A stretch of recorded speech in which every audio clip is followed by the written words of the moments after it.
सांसद राहुल कसवा ने लोकसभा में उठाया खरीफ 2023 के फसल बीमा मुद्दा। नियम 377 के अंतर्गत उठाया गया मुद्दा।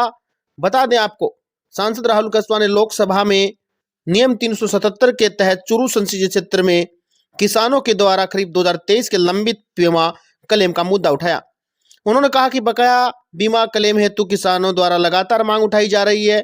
खरीफ 2023 के बीमा क्लेम पर बीमा कंपनियों द्वारा लगाई गई आपत्तियों के निपटारे के लिए राजस्थान सरकार के द्वारा एसजीआरसी का गठन कर बीमा क्लेम के मुद्दे का निपटारा किया जाना प्रस्तावित था, लेकिन आज दिन तक एसजीआरसी के द्वारा इस पर अभी तक कोई निर्णय नहीं किया गया, जिसके कारण संसदीय क्षेत्र में किसानों में भारी असंतोष है।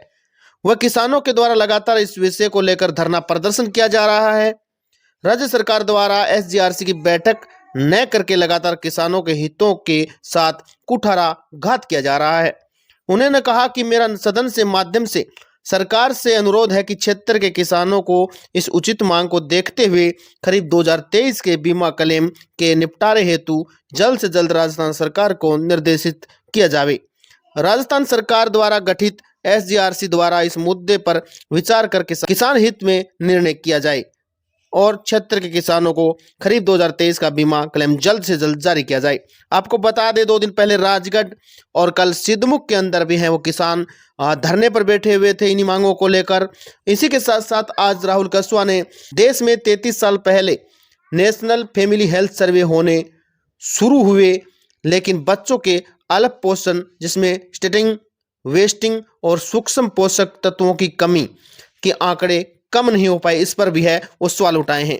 2021 में 16 करोड़ बच्चे 5 साल से कम उम्र के थे, जिसमें से हम सिर्फ आधी संख्या का ही डाटा कलेक्ट कर नेशनल फैमिली हेल्थ सर्वे में शामिल कर पाए।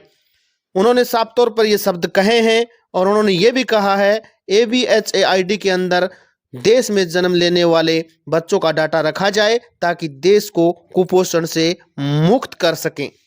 जरा सुनिए राहुल कसवा ने आज सदन में क्या कहा है। कहना चाहूंगा कि सर 33 साल पहले इस देश के अंदर नेशनल फैमिली हेल्थ सर्विस होने शुरू हुए और मैम 33 साल के पश्चात भी stunting, underweight and wasting country में उस पैमाने पे नहीं हम कम कर पाए जितना हमें सोचना चाहिए था। और साथ ही साथ में अगर आप ये देखें मैडम, मेरा क्वेश्चन इतना ही है कि जो डेटा हमारे पास अब कलेक्ट कर रहे हैं 2021 के अंदर 16 करोड़ बच्चे इस कंट्री के अंदर थे जो 5 साल की कम उम्र के थे। उसमें से हम सिर्फ आधे बच्चों का ही डेटा कलेक्ट करके एनएफएचएस के अंदर शामिल कर पाए। क्या सरकार ऐसा कोई प्रावधान रखती है कि जो आभा आईडी है, आधार बेस्ड हेल्थ अकाउंट, उस आईडी के मार्फत से इस देश में पैदा होने वाले हर बच्चे का डेटा रखा जाए ताकि हम कंट्री को मॉलन्यूट्रिशन फ्री कर सकें?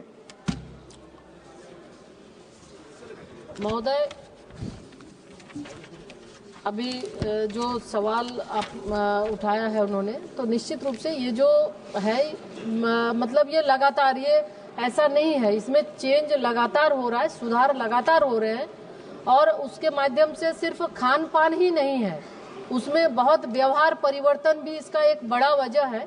तो हम जन जागरूकता के माध्यम से, जैसे हमने पहले कहा कि पोषण अभियान के माध्यम से, जन जागरूकता के माध्यम से भी हम लोगों के खान पान में सुधार के लिए, ऐसा नहीं कि गरीब घर के बच्चे ही कुपोषित हैं, अन्य बच्चे भी उसमें से आते हैं, तो ये कहीं ना कहीं व्यवहार परिवर्तन इसमें बहुत मायने रखता है और इसको लेकर हम लगातार कार्यक्रम हम चला रहे हैं और हमें पूरा विश्वास है जो चिंता आपकी है विभाग उसको लेकर काम कर रही है। आने वाले समय में जो हमारा हस्तक्षेप है उस हस्तक्षेप के माध्यम से बेहतर रिजल्ट देखने को मिलेगा।